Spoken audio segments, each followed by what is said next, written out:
పద్యాలు. అంటే ఏంటంటే దసరా పద్యాల్లో ప్రతి ఒక్క దేవుడి గురించి స్తుతించడం, ఇంటింటికి వెళ్ళడం, అందరి దేవుళ్ళని అంటే విష్ణుమూర్తి దగ్గర నుంచి గణపతి దగ్గర నుంచి ఆంజనేయ స్వామి రామకథ దాకా అవన్నీ వాళ్ళ గురించి స్తుతించి చేతిలో పూల బాణాలు పెట్టుకుని పెడతారు. ఆ పూల బాణాలు తీసుకొని మొదట ఆ ఇంట్లో ఉన్న దేవుడికి పూలు చల్లి, తర్వాత అక్కడున్న పెద్దలందరికీ పూలు చల్లి, తర్వాత ఆశీర్వచనాలు అప్పుడు చెప్పేవారు. ఇప్పటి దసరా అంటే ఇంకా నెమ్మదిగా అన్నీ మారిపోయి ప్రాచీన కాలపు పద్యాలు ఇవన్నీ కూడా వెనక్కి వెళ్ళిపోయినాయి. ఆ వెళ్ళిపోవడంతో నెమ్మదిగా కోలాటాలు, బతుకమ్మ పండుగలు ఏదో రకంగా, తర్వాత ఒక్కొక్క ప్రాంతంలో ఒక్కో రకంగా ఇప్పుడు జరుగుతుంది. కానీ ఆనాటి కాలానికి ఇప్పటికి చాలా తేడా ఉంది. మీరు చిన్న వయసులో ఉన్నప్పుడు దసరా పండుగను ఏ విధంగా చేసుకునేవారు, అలాగే ఏ విధమైన కార్యక్రమాలు ఉండేవి? మా స్కూల్లో మా హెడ్ మాస్టర్ ఉండేవారు. ఆయన కొద్దిమంది టీచర్లతో కలిసి మేమంతా చిన్నపిల్లలు మేమంతా మా అందరికి ఏంటంటే ఒక్కడే పూలబాణం పట్టుకునేవాడు.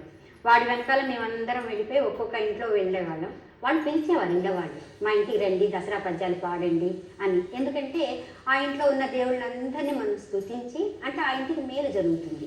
ఆ రకంగా మేము పాడిన తర్వాత పూల బాణాలు చల్లుతాం. చల్లిన తర్వాత ఇంకా వాళ్ళు ఏదో పిల్లలకి ఏవో ఇస్తారు. అయ్యవారికి చాలు 5 వరహాలు, పిల్లవాళ్ళకి చాలు పప్పు బెల్లాలు అంటారు.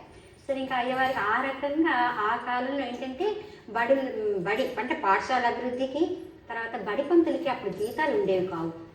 సో అందుకని ఈ రకంగా వాళ్ళకి కొంచెం అయ్యవారికి చాలు 5 వరహాలు, ఆ రకంగా గురుదక్షిణ, తర్వాత ఈ పిల్లలకేమో ఏవో ఒకటి స్వీట్స్ అవి పెట్టి మేమందరం కూడా వాటి కోసమే వెళ్ళేవాడు.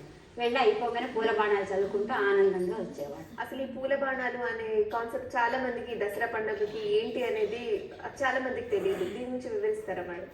పూలు అంటేనే అది మనసుకు చాలా మెత్తనైన స్వభావం కలిగినవి. అవి మనకు తగలంగానే ఆ పూల వల్ల ఆ సువాసన కానీ, ఆ మెత్తదనం కానీ, ఆ ఆహ్లాదం అన్ని చోట్ల అది వెదజల్లుతుంది. ఆ పూల బాణాలు చల్లడం అంటే ఇది పురాతన కాలం నుంచి పార్వతీ పరమేశ్వర కళ్యాణం దగ్గర నుంచి వస్తున్నది.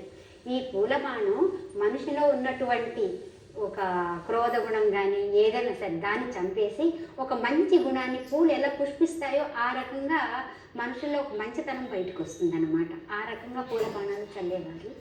మీరు చిన్న వయసులో ఉన్నప్పుడు బాగా పాడిన పద్యాలు, పాటల గురించి వివరిస్తారా? అలాగే మా కోసం ఒక పాట పాడతారా?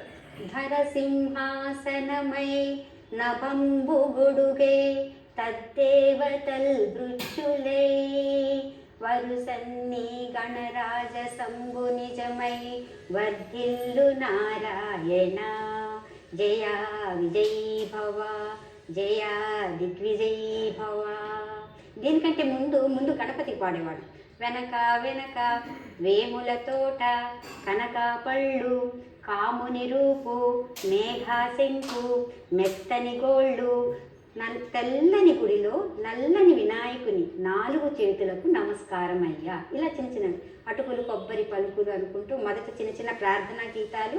ఆ తర్వాత ఫస్ట్ ధరసింహాసనం అంటే భూమి మొత్తాన్ని సింహాసనం చేసుకొని సిరి భార్యామణిగా పెట్టుకొని దశావతారాలతోటి విష్ణుమూర్తి ఆ ఇంటికి రావాలి, మాతో వచ్చాడు విష్ణుమూర్తి అనేసి అలా పాడేవాళ్ళమండి. చిన్న వయసులో ఉన్నప్పుడు ఇలా సంగీతం పట్ల మీకు చాలా అంటే ఇష్టం ఉండడానికి అసలు కారణం ఏంటి? మీ ఇన్స్పిరేషన్ ఏంటి?